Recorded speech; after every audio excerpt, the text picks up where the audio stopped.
Hello guys, good morning. तो इससे पहले हमने स्किनर का सिद्धांत देखा था जो पुनर्बली सिद्धांत के अंदर आता था, क्योंकि उन्होंने पुनर्बलन को बहुत महत्वपूर्ण माना था सीखने के लिए। ठीक है, बट ये अपुनर्बली सिद्धांत के अंदर आता है। आपसे पूछा जा सकता है कि दो चार सिद्धांत के नाम दे दिए, पूछ लिया कि निम्नलिखित में से अपुनर्बली सिद्धांत कौन सा है। तो ध्यान रखना, एडविन गुथरी का जो सिद्धांत है वो अपुनर्बली सिद्धांत के अंदर आता है। और ये कब दिया था? तो ध्यान रखना 1946 के अंदर। अब देखो, बाकी चीज़ें समझ में आ जाती हैं, ठीक है, नहीं आती है तो जो मैं आपको इम्पोर्टेंट बताती हूँ कम से कम उनको तो रट लिया करो। वैसे भी साइंस वाले स्टूडेंट इस काम में तो माहिर होते हैं ना, तो फिर अपनी छुपी हुई जो कलाएं हैं उनका यूज़ कीजिए, है ना। और जो अगर समझ में नहीं आता और इम्पॉर्टेंट है तो फिर रट लीजिए। बाकी आपको मैं सवाल करवा दूंगी, जैसे साइको के सवाल कल करवा दूंगी। उसके बाद मैं अधिगम के जैसे जैसे टॉपिक खत्म होते जाएंगे उनके इंपॉर्टेंट क्वेश्चंस आ जाएंगे। ओके, तो आपको पता चल जाएगा कि कौन से टॉपिक से किस टाइप के क्वेश्चंस बनते हैं। तो इसके सिद्धांत के नाम ध्यान रखने हैं: सामीप्य का सिद्धांत, सानिध्य का सिद्धांत, एकाकी प्रयास का सिद्धांत। तो ये वाला नाम ज़्यादा इंपॉर्टेंट है कि एकाकी प्रयास का सिद्धांत किसने दिया था? एडविन गुथरी ने।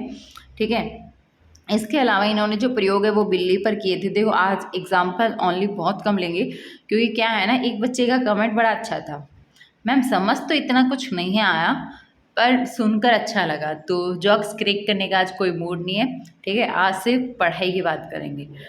अब चाहे आपको क्लास बोरिंग लगे या चाहे इंटरेस्टिंग, पर साइकोलॉजी तो ख़त्म करनी ही पड़ेगी, राइट। और जिन्होंने अब तक वीडियोस देखी है प्लीज़ बीच में मत छोड़ना, थोड़े पैसेंस बनाए रखो। अधिगम के बाद में जो टॉपिक है वो बहुत छोटे छोटे हैं। इस सिद्धांत के अनुसार सीखने के लिए पुनर्बलन आवश्यक नहीं है। तो एडविन गुथरी ने ये बताया कि जो पुनर्बलन है, जिसको स्किनर ने बहुत इंपॉर्टेंट माना था सीखने के लिए, वो इतना इंपॉर्टेंट नहीं है। प्राणी जो है वो उद्दीपक की समीपता से सीखता है। ठीक है, अतः ये सिद्धांत अपुनर्बली सिद्धांतों में माना जाता है, क्योंकि इन्होंने जो पुनर्बलन है उनको इम्पोर्टेंस नहीं दी, इसी वजह से ये अपुनर्बली सिद्धांतों में गिना गया। इस सिद्धांत के अनुसार उद्दीपक की समीपता सीखने के लिए महत्वपूर्ण होती है। उद्दीपक और प्रतिक्रिया के बारे में मैंने आपको पहले भी एक लेक्चर में बताया है कि आपको उद्दीपक मतलब आपको सीखने के लिए प्रेरित करे बेसिकली, है ना। तो मैंने आपको पहले भी बताया कि उद्दीपक प्रतिक्रिया क्या होती है। तो यहाँ पर जितना क्लोज होगी कोई चीज़, है ना, समीपता, तो सीखने के लिए आप वो उतनी ही इम्पॉर्टेंट होती है। क्यों इम्पॉर्टेंट होती है? क्योंकि उद्दीपक एवं प्रतिक्रिया ये अगर साथ साथ हो जाए ना तो फिर तो प्राणी एक बार में ही सीख जाएगा, मतलब एक ही प्रयास से सीख जाएगा। इसी वजह से इसको बोला गया था एकाकी प्रयास का सिद्धांत। क्यों एकाकी प्रयास का सिद्धांत बोला गया है? क्योंकि इन्होंने कहा है कि अगर उद्दीपक और प्रतिक्रिया जो है वो साथ साथ हो जाए, एक ही बार में हो जाए, तो व्यक्ति प्राणी जो है वो एक ही बार में सीख जाएगा, उसको अभ्यास करने की कोई ज़रूरत नहीं है। ठीक है, तो अभ्यास करने से क्या होता है? किसी भी नए काम में अगर बार बार आप अभ्यास करोगे, बार बार आप प्रैक्टिस करोगे, तो उस काम में निपुण हो जाते हो ना, मतलब वो काम आपको अच्छे से आने लग जाता है, राइट। बट ये बोल रहे हैं कि अगर उद्दीपक और प्रतिक्रिया साथ साथ होती है ना, तो फिर कोई ज़रूरत ही नहीं है अभ्यास की, एक बार में ही सीख जाएगा प्राणी। वाह, इससे अच्छा क्या हो सकता है भाई। एकाकी प्रयास का सिद्धांत: उद्दीपक जितना नज़दीक होता है कार्य करने के तरीके में उतना ही अंतर आता है। आप ऐसे मान सकते हो जैसे टीचर खड़ा है ना, और वो बोलते हैं कि भाई पढ़ाई करो पढ़ाई करो पढ़ाई करो। चलो ये वाला एग्जांपल रहने देते हैं, आप और कंफ्यूज हो जाओगे। अपन एग्जांपल लेते हैं, आपने छोटी क्लासों के अंदर देखा होगा ना, बहुत ही कलरफुल चार्ट होते हैं, बहुत कुछ लिखा होता है, जैसे टेबल लिखी होती है किसी पे डायग्राम्स होते हैं बायोलॉजी वाले, है ना। या फिर आपने भी बचपन में प्रोजेक्ट बनाए होंगे कभी कभी। तो बात ऐसी है कि उनको क्लासेस में लगाने का पर्पज़ क्या होता है? यही पर्पज़ है ना कि बच्चे उनको देखें डेली, अच्छा ये डायग्राम है, किसका डायग्राम है? वो अच्छा ये हाथी है, वो अच्छा ये टेबल है, अच्छा ये 2 का पहाड़ा है। तो उन चीज़ों से वो जितना क्लोज रहेंगे, जितना उनको देखेंगे, उतना ही वो उनको सीखेंगे, राइट। तो ऐसे ऐसे फ़र्क पड़ता है समीपता का। मान लो एक क्लास के अंदर चार्ट लगे हुए हैं, एक लगे हुए हैं स्कूल के मतलब स्कूल के हॉल में, या फिर वहाँ पे जहाँ पे स्टूडेंट नहीं बैठते। तो आप खुद सोच के बताओ स्टूडेंट पर ज़्यादा प्रभाव कहाँ पर देखने को मिलेगा? क्लास के अंदर ना, क्योंकि क्लास के अंदर वो ज़्यादा टाइम व्यतीत करते हैं, तो फ्री टाइम पे कहीं ना कहीं तो नज़र जाएगी ना उनके चार्ट पे। तो इसी वजह से बोला है कि जितनी ज़्यादा समीपता होगी उतना ही ज़्यादा वो सीखेंगे। आई थिंक ये एग्जाम्पल मेरे हिसाब से तो सही था और समझ भी आना ही चाहिए। ठीक है। और उद्दीपक जितना नज़दीक होता है कार्य करने के तरीके में उतना ही अंतर आता है। अब यहाँ पे अब उद्दीपक तो कोई भी हो सकता है ना, नए सिखाने वाले की बात हो रही है, ठीक है। तो यहाँ पर जैसे उद्दीपक मान लो टीचर ही मान लो है, तो स्टूडेंट्स जो है, स्टूडेंट बहुत ढीठ है, पढ़ता वढ़ता नहीं है, बट टीचर उद्दीपक का काम कर रहा है। एक बार के लिए मान सोच के देखना, है ना। तो स्टूडेंट है, वो पढ़ता नहीं है, बट टीचर को देख के, है ना, क्या कर रहे हैं, पढ़ाई कर रहे हैं सीरियस होके। और जैसे ही टीचर बाहर, उद्दीपक बाहर, पढ़ाई वढ़ाई गई भाड़ में, है ना, मस्ती चालू। तो वही चीज़ है कि अगर उद्दीपक है तो उसके व्यवहार में अंतर आता है, ठीक है, कार्य करने के तरीके में अंतर आता है, पर शारीरिक गतियों पर कोई प्रभाव नहीं पड़ता। अब शारीरिक गतियाँ तो वैसे ही चलेगी ना जैसे चल रही है। तो आप इतना ध्यान रखो, उद्दीपक जितना नज़दीक होगा कार्य करने के तरीके में उतना ही अंतर आएगा। अरे आप जब स्कूल में थे ना, तो आपके लिए उद्दीपक का कार्य करता था टीचर के हाथ में डंडा। अब आप ये मत बोला मैम हम इतने ढीठ बच्चे नहीं थे, कभी ना कभी किसी ना किसी ने तो मार खाई ही है, ठीक है। बाकी दिल पे मत लेना, ये बस एक मजाक था। बहुत से लोग तो उस डंडे को ज्ञानदास भी बोलते थे, हमारी क्लास में तो भाई यही नाम बोला जाता था। अब तो खैर मारना पीटना बंद हो चुका है। जब प्राणी किसी कार्य को करने के लिए पहला कदम बढ़ा देता है तो उसका पहला कदम ही अगले कदम का प्रेरक होता है। कहते हैं ना, कोई भी काम बस स्टार्ट करो, आप पहली सीढ़ी पर चढ़ो तो सही, आपको रास्ता अपने आप नज़र आने लगेगा जैसे जैसे आप आगे जाओगे। तो वही चीज़ है कि जब प्राणी किसी कार्य को करने के लिए पहला कदम बढ़ा देता है तो उसका पहला कदम ही अगले कदम को प्रेरक होता है। अब इस सिद्धांत का शिक्षा में प्रयोग किस तरह किया गया, तो अध्यापक शिक्षण सामग्री को कक्षा में सही जगह पर ठीक प्रकार से व्यवस्थित करे जिससे बालक उसको अच्छी तरह देख सके, ठीक है। अध्यापक कक्षा, टेस्ट, मूल्यांकन, वार्षिक परीक्षा आदि के बारे में बालकों को समय समय पर बताता रहे जिससे बालक समयानुसार उसको पढ़ सके। अध्यापक बालकों को शिक्षण कार्य कराने से पहले शिक्षण के लिए मानसिक रूप से तैयार करें। ये तो मैंने बहुत बार आपको समझाया कि कुछ भी शिक्षण कार्य करवाने से पहले बालक को मेंटली तौर पे उसको प्रिपेयर करना चाहिए, है ना। और जैसे मूल्यांकन है तो आपको पता है ना कि टेस्ट होता है, आपके लिए टेस्ट भी उद्दीपक की तरह ही तो है। आप लोग बहुत सीरियस होकर पढ़ाई शुरू कर देते हो, चाहे वो बोर्ड वाले एग्ज़ाम हुए हो चाहे हाफ ईयरली एग्ज़ाम हुए हो, है ना। तो वही चीज़ है कि बताते रहना चाहिए। और ये शिक्षण सामग्री में तो आपको पता ही है, वही चार्ट वार्ट यही सब आ जाते हैं। तो इनको सुव्यवस्थित ढंग से रखें ताकि बच्चे इनको अच्छी तरह से देख सकें और इनसे कुछ सीख सकें। नेक्स्ट है टॉलमेन का सिद्धांत। तो टॉलमेन का सिद्धांत भी अपुनर्बली सिद्धांत के अंदर आता है। तो जो भी अपुनर्बली सिद्धांत के अंदर आता है मतलब उन्होंने पुनर्बलन को इम्पोर्टेंस नहीं दी है। गेस्टाल्टवाद का अपुनर्बली सिद्धांत कहलाता है टॉलमेन का सिद्धांत, और ये दिया था 1922 ईस्वी में। इस सिद्धांत के और क्या क्या नाम है, अव्यक्त, गुप्त, प्रच्छन्न, अधिगम का सिद्धांत, चिन्ह संकेत, अधिगम का सिद्धांत। अब बताओ इन नामों को मैं क्या समझाऊं, अब दे दिए उन्होंने नाम, उनकी मर्जी। आप साइंस में साइंटिस्ट के नाम रटते हो ना, तब तो नहीं बोलते कि यार भारत वाले लोगों के नाम कितने अच्छे से हैं, इजी और एक ये इंग्लैंड अमेरिका वालों के नाम इतने टफ, और सारा काम उन्हीं लोगों ने क्यों किया है। अगर भारत के किसी वैज्ञानिक ने ढंग का काम किया होता तो नाम याद करना कितना आसान होता, बट रटे हैं ना, बार बार याद करे हैं तो हुए हैं याद। तो वही चीज़ यहाँ है, थोड़ा तो टाइम दो। साइकोलॉजी अब मैं समझा रही हूँ पढ़ा रही हूँ, बट इसका मतलब ये थोड़ी आपको घोट के पिला दूँ, राइट। थोड़ा तो आपको टाइम देना ही पड़ेगा सब्जेक्ट को। इसको साइन गेस्टाल्टवाद भी कहा जाता है। प्रयोग इन्होंने प्रयोग किया था चूहे के दो समूहों पर भूल भुलैया में। इन्होंने क्या किया था, भूल भुलैया के एक साइड भोजन रख दिया था और एक साइड चूहों को छोड़ दिया। तो इन्होंने देखा कि भाई सारे चूहे एक ही क्रम से जा रहे हैं। जैसे कि चींटी देखी है आपने, चींटी तो यार हर किसी ने देखी होगी, मैं भी कैसे सवाल कर रही हूँ, है ना। तो चींटी देखी है आपने उनको चलते हुए। बहुत बार ऐसा होता है कि कहीं पे शक्कर गिर गई है या कहीं पे नमकीन गिर गई है तो सबकी सब लाइन बना के घूम जाएंगे। अब बताओ उनको कोई कहता थोड़ी है कि भाई लाइन मत तोड़ना, कहता है क्या, नहीं कहते ना, फिर भी वो जाती है। क्यों, क्योंकि कुछ कुछ प्राणी जो है वो जैसे कि स्मेल से, सुगंध से या रास्ता अपने आप ढूंढ लेते हैं वो लोग। मतलब प्राणी तो नहीं बोलेंगे, मतलब ये चींटी मकोड़े वगैरह। तो इसी वजह से तो ये एक क्रम में जाते होते हैं, इनको डिस्टर्ब मत करना, ठीक है। इस सिद्धांत के अनुसार सीखने के लिए पुनर्बलन की आवश्यकता नहीं होती है, पुनर्बलन से तो सीखे गए ज्ञान को प्रकट किया जाता है। तो ये तो मैंने आपको पहले ही बता दिया था कि अपुनर्बली सिद्धांत क्यों कहा गया है, क्योंकि इन्होंने पुनर्बलन को इम्पॉर्टेंट ही नहीं माना, उसकी ज़रूरत ही नहीं समझी। ठीक है, इन्होंने सिर्फ इतना बोला कि पुनर्बलन से तो सीखे गए ज्ञान को प्रकट किया जाता है।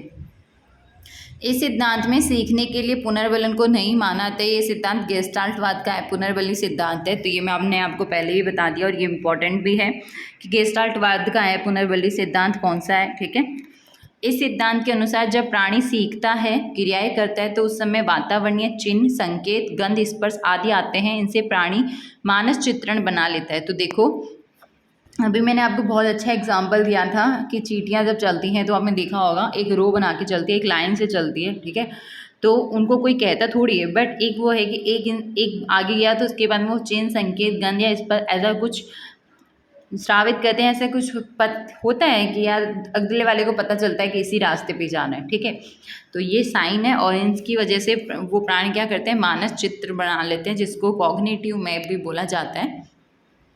जब उसे पुनर्बलन प्राप्त होता है तो वह इस मानस चित्रण के आधार पर ज्ञान को प्रकट कर देता है। अभी आपको एक चीज़ बोली थी कि इन्होंने पुनर्बलन को आवश्यक नहीं माना है, बट इन्होंने ये बोला है कि पुनर्बलन से तो जो सीखा गया ज्ञान है उसको प्रकट किया जाता है। तो ये इतना इंपॉर्टेंट नहीं है, बट हाईलाइट जो है वो तो आपको याद ही रखना है। ओके, तथा जब तक पुनर्बलन नहीं मिलता ज्ञान को नहीं सीख सकते, ऐसा इनका कहना था। इसलिए इसे अव्यक्त, गुप्त और परछन अधिगम का सिद्धांत भी कहते हैं। तो मैंने आपको सिर्फ ये बोला था कि ये नाम जरूर ध्यान रख लेना, इस सिद्धांत के और क्या क्या नाम है, वहाँ पे ये नाम भी बताया था कि अव्यक्त, गुप्त, परछन अधिगम का सिद्धांत क्या है। ठीक है, इन्होंने सिर्फ इतना बोला है कि जो पुनर्बलन होता है वो सीखने के लिए ज़रूरी नहीं है, बट सीखे गए ज्ञान को प्रकट करने के लिए ज़रूरी है। इस सिद्धांत के अनुसार प्राणी मानस चित्रण संपूर्ण से अंश की ओर बनाते हैं। मोस्ट इम्पॉर्टेंट आपसे पूछा जा सकता है कि जो प्राणी है वो मानस चित्रण कैसा बनाता है, संपूर्ण से अंश की ओर, अंश से पूर्ण की ओर। तो यहाँ ध्यान रखना है आपको, ये बनाता है संपूर्ण से अंश की ओर। इसमें जो प्राणी का व्यवहार होता है वो होता है उद्देश्यात्मक, मतलब कुछ ना कुछ उद्देश्य होता है उसका। शिक्षा में प्रयोग, तो अध्यापक शिक्षण सहायक सामग्री को अच्छा, सुंदर तथा बड़ा बनाए जिससे बालक उसको देखकर उसका मानस चित्रण बना सके। कि जो अध्यापक है वो शिक्षण सहायक सामग्री को अच्छा, सुंदर तथा बड़े बड़े अक्षर लिखे जिससे बालक उसको देखकर उसका मानस चित्रण बना सके। आपको भी पता है कोई भी चीज़ देखकर याद करना, कोई भी चीज़ सुनकर याद करना या खुद से पढ़कर याद करना, सबसे बेस्ट होता है देखकर समझकर याद करना, उसके बाद में सुनकर समझकर याद करना, उसके बाद में खुद से। अब वो अगर आपको डायरेक्ट पढ़ने से ही याद हो जाता है तो ये बहुत अच्छी बात है, बट मोस्टली ऐसा ही होता है कि आप लोग अगर कोई चीज़ देखकर सीख रहे हो तो वो ज़्यादा टाइम, लंबे टाइम तक याद होता है, मतलब लंबे टाइम तक याद रहता है। ओके, अध्यापक विषय वस्तु का जो प्रस्तुतिकरण है वो संपूर्ण से अंश की ओर करता है। ये अभी आपको बता ही दिया था, तो ये भी संपूर्ण से अंश की ओर ही कर रहे हैं। अध्यापक जो है शिक्षण कार्य कराते समय पुनर्बलन का प्रयोग नहीं करते, अपितु प्रश्न पूछते समय पुनर्बलन का प्रयोग करते हैं। मैंने आपको एक बार पहले ही बताया था कि पुनर्बलन का प्रयोग तभी किया जाता है जब अध्यापक प्रश्न पूछे और उनको मतलब एक होता है ना कि अच्छा कॉन्फिडेंस डेवलप करने के लिए या उनका अच्छा बोलने के लिए उनको पुनर्बलन दिया जाता है।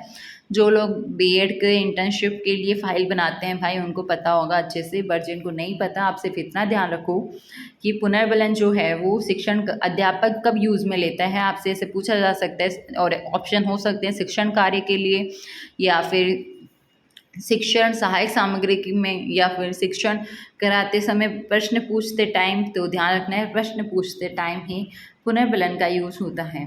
कोहलर का सिद्धांत, तो कोहलर का सिद्धांत कब दिया गया, तो 1920-1925 के बीच में कोहलर का सिद्धांत आया। और इसके और क्या नाम थे, सूझ अंतर्वृष्टि का सिद्धांत, ठीक है, इनसाइट थ्योरी। तो सूझ, अरे ये सूझबूझ है, सूझबूझ से काम करो, ठीक है, मतलब अपना दिमाग चलाओ, सूझबूझ वही होती है समझदारी। प्रयोग किस पे किया गया था, सुल्तान नामक चिंपैंजी पर, ये जरूर ध्यान रखना। कॉलर ने प्रयोग किस पे किया था, तो भाई साहब इन्होंने सुल्तान नामक चिंपैंजी पर किया था, ठीक है, चिंपांजी। सूझ अंतर्दृष्टि अचानक उत्पन्न होती है, तो इन्होंने ये बोला कि जो सूझ और अंतर्दृष्टि है वो अचानक ही उत्पन्न होती है।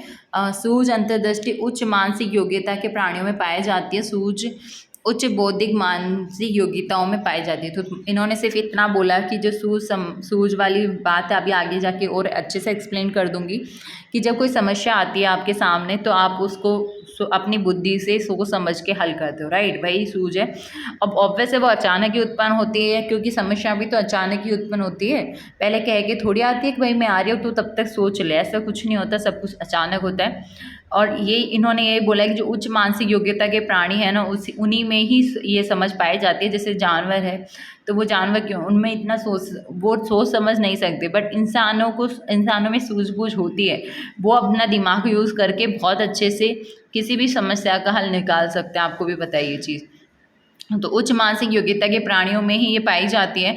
और बस यही चीज़ है। यहाँ तो आगे देखते हैं कि गेस्टाल्टवादियों के अनुसार जितनी उच्च बौद्धिक स्तर की योग्यताएं प्राणी में होती है उतना जल्दी वह समस्या का समाधान कर लेता है। इन्होंने ये बोला है कि जैसे कोई समस्या आई तो उसका समाधान वह सबसे पहले निकाल लेगा, कौन, जिसकी उच्च बौद्धिक स्तर की योग्यताएं होगी, ठीक है। मतलब उसकी सोचने समझने विचारने की जो क्षमता है वो बहुत ज़्यादा होगी, क्योंकि सूझ जो है उसमें जल्दी उत्पन्न हो जाती है। परंतु ये सूझ जो है वो हमेशा नहीं रहते हैं, अचानक आती है, ठीक है। अब सूझ करके थक गए होंगे ना, बट पेशेंस बनाए रखिए, आखिरी तक टिकना है आपको, ठीक है। जब यहाँ तक आगे आधा रास्ता कवर कर लिया तब तो कुछ नहीं बचा, आधा ही बचा है, ठीक है। तो सूझ बूझ ऐसे करके याद कर लो। अब देखो, सूझ उत्पन्न होने से पहले शारीरिक क्रियाओं का निष्क्रिय होना आवश्यक है। इन्होंने ये बोला है कि भाई साहब ये तभी आएगी जब आप थक हार के शारीरिक क्रियाओं के हिसाब से निष्क्रिय हो जाओगे। जैसे कि जब प्राणी के सामने समस्या आती है तो वह समस्या समाधान के लिए पहले शारीरिक क्रियाएं करते हैं, बोलते हैं ना बहुत हाथ पैर मार लिए पर भी इसका सॉल्यूशन फिर भी नहीं मिला, तो शारीरिक क्रियाएं करते हैं। जब शारीरिक क्रियाओं में समस्या का समाधान नहीं होता है तो वह थक कर बैठ जाता है। यहाँ शारीरिक क्रियाएं निष्क्रिय हो जाती हैं, ठीक है। परंतु मानसिक योग्यताओं का स्तर बढ़ जाता है तो जब वह थक हार कर बैठ जाता है कि भाई समस्या का समाधान नहीं मिल रहा शारीरिक क्रियाओं से, तो उसके बाद में क्या करेगा बेचारा, बैठेगा ही, और क्या करेगा। और बैठने के बाद में जब उसका दिमाग सोचने विचारने लगता है, मानसिक योग्यताओं का स्तर बढ़ जाता है और यहाँ समस्या पर चिंतन संपूर्ण से अंश की ओर होता है। ये भी ध्यान रखना, क्योंकि चिंतन मनन नहीं कर रहा है ना वो, तो चिंतन संपूर्ण से अंश की ओर होता है। अचानक उसको सूझ उत्पन्न होती है जिससे समस्या का समाधान मिल जाता है। और जैसे ही समस्या का समाधान प्राणी को दिखाई देता है ऑब्वियस वह अत्यधिक खुश तो होगा ही, और इस खुशी को आह अनुभव या आह कहते हैं। और इसको इंग्लिश में तो आपको पता है अनुभव का मतलब एक्सपीरियंस ही होता है, ठीक है। और अब तो सब चीज़ आपको समझ में आ गई होगी आई थिंक, इतनी ईजी लैंग्वेज में लिखा हुआ है यार। अब थोड़ा सा तो देखो, थोड़ा बहुत तो आपको भी करना पड़ेगा, क्या नोट्स लिखने पड़ेंगे और रिवाइज करना पड़ेगा, ठीक है। तो आपसे पूछा अगर आह अनुभव क्या है तो आपको अब तो ये भी पता चल गया है ना। शिक्षा में प्रयोग, अध्यापक चिंतन पर आधारित आधुनिक शिक्षण विधियों का प्रयोग करें। शिक्षण विधियाँ कई तरह की होती है, बट आज के टाइम पे जितनी भी शिक्षण विधियाँ हैं वो चिंतन बेस्ड ही होती है। मतलब वो ध्यान रखते हैं कि इसमें जो बच्चा है वो सबसे ज़्यादा एक्टिव रहे, ठीक है। अब हम लोग पढ़ने वाले हैं कुर्ट लेविन का सिद्धांत, ठीक है। कुर्ट लेविन का सिद्धांत, तो नाम ही देख लो इनके कितने अजीबोगरीब है। सिद्धांत के नाम, इसको क्षेत्रीय सिद्धांत या तलरूप सिद्धांत भी कहते हैं। तो तलरूप से ज़्यादा पूछा जाता है, ये तो ध्यान रखना। तलरूप सिद्धांत कुर्ट लेविन के सिद्धांत को कहा जाता है। बोलते बोलते मेरी तो आवाज़ ही चली गई है, फिर भी आपको समझ में नहीं आ रहा है।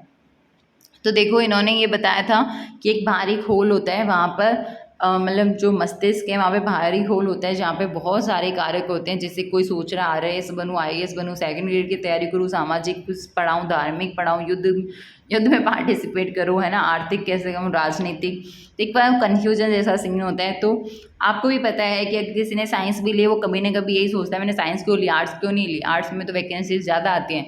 आर्ट्स वाले सोचते हैं कि हमने साइंस क्यों नहीं ली। तो सारे कार्य कहीं ना कहीं तो है ना, हब्बा समुद्र में से चूज़ करते हैं। तो वही चीज़ यहाँ पे बताऊँगी मैं आपको कि जो कुर्ट लेविन ने सबसे पहले मनोवैज्ञानिक प्राणी का वर्णन किया है। तो आपको ध्यान रखना है मनोवैज्ञानिक प्राणी का वर्णन किसने किया है, तो मनोवैज्ञानिक प्राणी का जो वर्णन है वो किया है कुर्ट लेविन ने, ठीक है। व्यक्ति में व्यक्तिक योग्यताएं जैसे चिंतन, मनन, स्मृति, तर्क आदि होती है तथा ये सभी व्यक्तियों की अलग अलग होती है। तो देखो व्यक्ति के अंदर व्यक्तिक योग्यताएं होती है। उन व्यक्तिक योग्यताओं में क्या क्या आता है? तो चिंतन आता है, मतलब सोचना समझना, मनन करना, स्मृति मतलब मेमोरी याद करना, तर्क देना। आपको पता है ना तर्क वितर्क क्या होते हैं? किसी भी पॉइंट के ऊपर मतलब किसी भी टॉपिक पे अपना तर्क देना कि नहीं ऐसा नहीं ऐसा होगा और क्यों होगा वो भी बताते हैं। तथा ये सभी व्यक्तियों की अलग अलग होती है। तो देखो अब सब बोलते हैं कि सब बराबर होते हैं, बट नहीं, सब बराबर लिटरली नहीं होते। आपने खुद ने नोटिस किया होगा किसी भी क्लासरूम के अंदर कम से कम 30-40 स्टूडेंट हैं तो सबको एक साथ एक जैसा याद नहीं होता। आपने अपने दोस्त में या अपने फ्रेंड सर्कल में भी देखा होगा कुछ कुछ ऐसे होते हैं जो 2 घंटे पढ़ के भी भाई साहब उनको सब याद हो जाता है, और कुछ लोग ऐसे होते हैं जो बेचारे 10 घंटे पढ़ेंगे फिर भी उनको हल्का फुल्का ही रहता है, कॉन्फिडेंस तो उन्हें कभी भी नहीं आता। तो हर तरह के लोग होते हैं और ये डिपेंड करता है उनकी व्यक्तिक योग्यताएं पर, ठीक है। सब बोलते हैं कि प्रैक्टिस से परफेक्ट बना जा सकता है और बना जा सकता है, बट एक वो चीज़ होती है ना कि कहाँ कोई 2 ही घंटे निकाल रहा है पढ़ाई के लिए और कहाँ कोई 4 घंटे निकाल रहा है तब भी उसकी बराबरी नहीं कर पा रहा। तो ऑब्वियस है कुछ ना कुछ तो होगा ही ना, कुछ किसी चीज़ का तो रोल होगा। तो वहाँ पर है व्यक्तिक योग्यताएं जो सब में अलग अलग होती है, इन्होंने ऐसा बोला है, ठीक है। और इनके अंदर कौन व्यक्ति योग्यताओं में क्या क्या आता है तो ध्यान रखना, चिंतन आता है, मनन आता है, स्मृति आता है और तर्क आता है। अब देखो बाहरी खोल, अभी मैंने आपको बताया था ना कि बाहरी खोल है जहाँ पर बहुत सारी चीज़ें पड़ी है ना, अभी आपको एक डायग्राम दिखाया था हल्का फुल्का।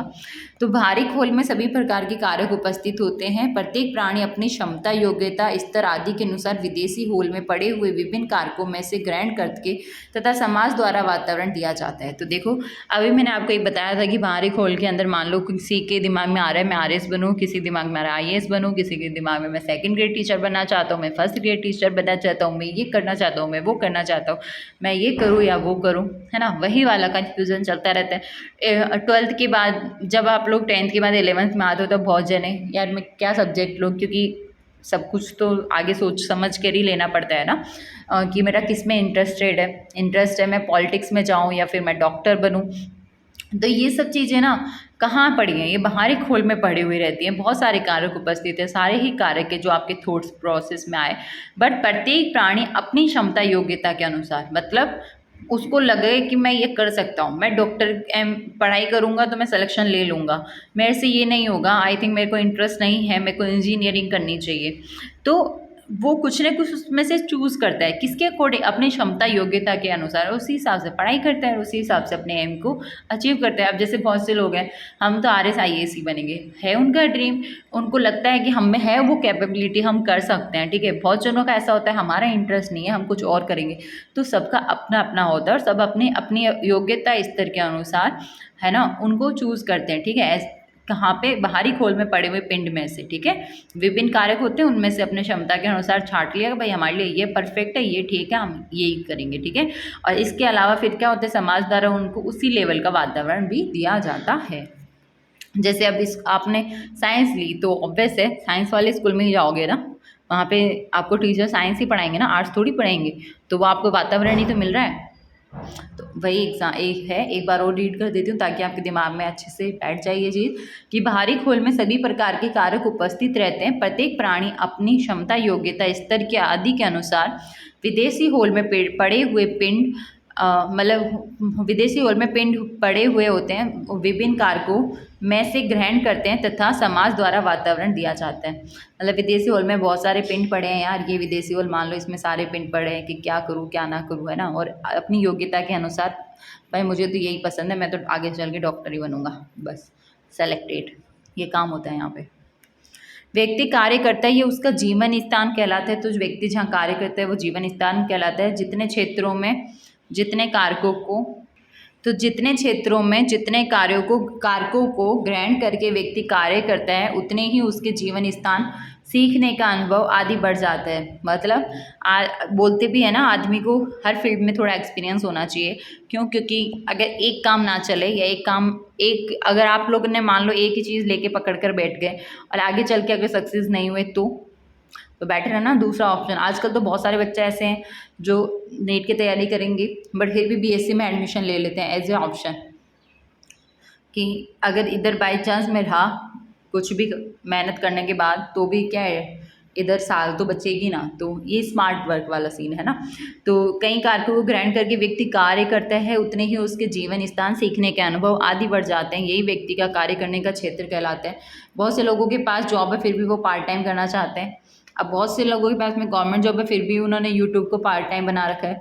तो अपने चीज़ अपना जो ज्ञान है, अपना एक्सपीरियंस है, हर फील्ड के अंदर लोग क्या कर रहे हैं, मतलब उसको बढ़ा रहे हैं ना, कार्य को बढ़ा रहे हैं, कार्य की सीमाएं बढ़ा रहे हैं ताकि उनको अच्छा एक्सपीरियंस मिले, उनको और सीखने को मिले। अरे आजकल पैसों की भूख खत्म ही नहीं होती है ना, जितना कमाओ उतना कम है। तो इधर उधर तरह तरह के काम तो ट्राई करने ही पड़ेंगे ना बेटा। आप भी अभी लेबर असिस्टेंट बन जाओगे या कोई सेकंड ग्रेड टीचर बन जाएगा तो उसके बाद में आप सोचोगे कि मैं फर्स्ट ग्रेड बन जाता हूँ। तो ये तो चलता रहता है खैर। तो अब तो सिर्फ इतना रखो, ध्यान रखो कि जितने भी कारकों को व्यक्ति ग्रहण करता है और जिसके लिए वो कार्य करता है तो उससे उसका जीवन स्थान और सीखने का अनुभव बढ़ता है। ठीक है। कूर्ट लेविन का सबसे प्रसिद्ध अधिगम का सूत्र है। तो भाई साहब आपसे पूछा जा सकता है कि कूर्ट लेविन ने जो अधिगम का सूत्र दिया था वो क्या है। तो ध्यान रखना B/L F/P/E है ना। तो इसमें L जो है वो लर्निंग है, B यहाँ पर बिहेवियर हो जाएगा, F फील्ड या फंक्शन हो जाएगा और P जो है वो पर्सनल फैक्टर हो जाएगा। ठीक है। E environment. तो देखो ऐसे ये कोई फिजिक्स का फॉर्मूला नहीं है कि इस फॉर्मूले पे आपको सवाल पूछा जाएगा, नहीं। अगर पूछा जाएगा तो एज इट इज़ लिखा हुआ ही आएगा। कूर्ट लेविन मानता है कि प्राणी का जो व्यवहार है वो व्यक्तिगत कारक तथा अन्य व्यक्तियों के साथ की गई अंतर्क्रिया से सीखा जाता है। तो इन्होंने का मानना है जो व्यक्तिगत कारक तो देखो वही है जो आपको पहले बताया था, चिंतन, मनन, मेमोरी वगैरह है ना। और इन्होंने ये बोला कि अन्य व्यक्तियों के साथ की गई अंतर्क्रिया से भी सीखा जाता है। ओके। अब शिक्षा में प्रयुक्त तो अध्यापक बालक की व्यक्तिगत योग्यताओं, क्षमताओं आदि का ध्यान रखते हुए बालकों को वैसा ही वातावरण उपलब्ध कराने में जिससे बालक उस क्षेत्र में सीख सके। अब आपको पता है कुछ बच्चे ऐसे होते हैं जो एक बार में सीख जाते हैं, कुछ बच्चे होते हैं जिनको 2 बार समझाना पड़ता है। तो ऐसा थोड़ी है जो उनको 2 बार समझाना है उनको पढ़ाए ही ना, है ना। उनके लिए एक्स्ट्रा क्लासेस की व्यवस्था करनी चाहिए, उनको एक्स्ट्रा टाइम देना चाहिए ताकि वो भी और बच्चों के बराबर आ सके। देखो पढ़ना तो वो भी चाहते हैं बट क्या करें, सबकी व्यक्ति योग्यताएं सेम तो होती नहीं है ना, तो थोड़ा उनको ध्यान देना पड़ता है। तो यही चीज़ बोली गई है कि अध्यापक जो है बालक की व्यक्तिगत योग्यताएं, क्षमताओं आदि का ध्यान रखते हुए बालकों को वैसा ही वातावरण उपलब्ध कराएं जिससे बालक उस क्षेत्र में सीख सके। ठीक है। जैसे डांस की योग्यता रखने वाले को डांस सीखने का वातावरण उपलब्ध कराएं। अब कोई डांस सीखना चाहता है तो उसको गाने का वातावरण थोड़ी देंगे, डांस का ही देंगे ना। और कोई गाना चाहता है तो उसको सिंगिंग का वातावरण देंगे। और अगर कोई चाहता है मैं खेलूँ क्रिकेट खेलूँ है बैट बॉल क्रिकेट, हाँ क्रिकेट ही एग्जाम्पल ले लो वरना मैं फिर और कंफ्यूज होंगी क्योंकि खेल वेल से अपना इतना कोई नाता वाता नहीं है। ठीक है। तो अब कोई क्रिकेटर बनना चाहता है तो उसको क्या क्रिकेट की ही ट्रेनिंग मिलेगी ना, उसको ये थोड़ी बोलेंगे कि तू हॉकी खेलना स्टार्ट कर दे। तो वही चीज़ है, जिस तरह से इस योग्यताएं होती है बालकों की उसी हिसाब से उनको वातावरण उपलब्ध करवाया जाता है। बस ये चीज़। आगे चलते हैं। अध्यापक बालकों की विभिन्न क्षेत्रों से संबंधित योग्यताओं को ध्यान में रखते हुए बालकों को विभिन्न क्षेत्रों से संबंधित वातावरण उपलब्ध कराएं। ये चीज़ बोली दी गई है कि जो इंटरेस्ट है बालक का वो पता होना चाहिए टीचर को कि कौन से फील्ड में इंटरेस्ट है और उसी हिसाब से उनको फिर वातावरण उपलब्ध कराना चाहिए ताकि उनका अच्छे से विकास हो सके। और आई थिंक ये होना भी चाहिए। देखो आजकल आपको भी पता है घर पे भी आपकी चॉइस को ज़्यादा भाव दिए जाते हैं ना। पहले ऐसा होता था कि नहीं तुम तो यही करोगे, तुम्हें तो यही सब्जेक्ट लेनी है, तुम्हें तो इसी की तैयारी करनी है, मैं चाहता हूँ मेरा बेटा डॉक्टर ही बने, मैं चाहता हूँ मेरी बेटी इंजीनियर ही बने, मैं चाहती हूँ मेरी बेटी कॉलेज में प्रोफेसर ही बने, है ना। तो एक वो चीज़ होता है, एक प्रेशर होता था कि यार मम्मी पापा ने बोल दिया अब तो यही करना पड़ेगा, और नहीं तो फिर डांट खाओ, और मन नहीं होगा तो भी आपको पढ़ना पड़ेगा। बट आजकल आपसे ही पूछा जाता है बेटा कौन सी फील्ड में जाने में इंटरेस्टेड हो, आप क्या करना चाहते हो। बिजनेस करना चाहते हो, एमबीए करना चाहते हो, बीसीए करना चाहते हो या फिर बीटेक करना चाहते हो, तो एक वो चीज़ होती है, अब चॉइस को प्रेफरेंस देने लग गए हैं घर वाले भी कि बच्चों से भी पूछ लें कि बच्चों की क्या पसंद है। जैसे पहले शादी होती थी, डायरेक्ट फ़ोटो, ये फ़ोटो है, इससे तेरी शादी है, और लड़का हो चाहे लड़की हो, हाँ ठीक है पापा। आजकल क्या होता है, एक बार तो पूछ लेते हैं ना कि बेटा पसंद तो है ना, ठीक है ना, कहीं ऐसा नहीं हो शादी कर ले और उसके बाद बोले मेरे घर वालों ने शादी कर दी। तो वही चीज़ है आजकल, जो चॉइस है उसको मतलब अब ये एग्जाम्पल याद आ गया, कर लो यार कहीं ना कहीं सेट, वीडियो कट भी कर सकती ना मैं। तो अध्यापक बालकों की विभिन्न क्षेत्रों से संबंधित योग्यताओं को ध्यान में रखते हुए ही बालकों को विभिन्न क्षेत्रों से संबंधित वातावरण उपलब्ध कराता है। तो समझ गए ना आप। अब आगे चलते हैं, एक काम करते हैं, ये इस क्लास को यहीं रोकते हैं। नेक्स्ट क्लास के अंदर जीन पियाजे का सिद्धांत करेंगे, क्योंकि जीन पियाजे और साइकोलॉजी का एक बहुत ही गहरा संबंध है और यहाँ से सवाल आएंगे ही आएंगे, चाहे कुछ भी हो जाओ, चाहे साइको में कहीं से सवाल नहीं आए, पर जीन पियाजे को तो साइकोलॉजी वाले छोड़ते ही नहीं है ना एग्जामिनर छोड़ते हैं। जीन पियाजे तो इम्पॉर्टेंट है, उनके फेवरेट है। तो थोड़ा टाइम लेके अच्छे से पढ़ाई करेंगे। और यहाँ तक रखते हैं क्लास। वीडियो को लाइक करना, कमेंट करना, शेयर करना मत भूलना। और आपसे एक रिक्वेस्ट है, थैंक्स बोलने की ज़रूरत नहीं है, ठीक है। और दूसरी बात ये कि आप लोगों को अगर एक बार में समझ नहीं आए, वीडियोस कहीं नहीं जाने वाले। अगर आप कोई काम भी कर रहे हो, बाहर थोड़ा बहुत घूम भी रहे हो, ईयरफोन लगाओ यार, इतनी अजीबोगरीब आवाज़ भी नहीं है कि आप सुन ना सको, ठीक है। थोड़ा एडजस्ट करो, थोड़ा पेशेंस के साथ देखो, अपने नोट्स बनाओ, आपको बहुत कुछ समझ में आएगा। बाकी मैं इंपॉर्टेंट क्वेश्चंस करवाऊंगी ना, टेंशन क्यों लेनी, ठीक है। मिलते हैं नेक्स्ट वीडियो में, बाय बाय।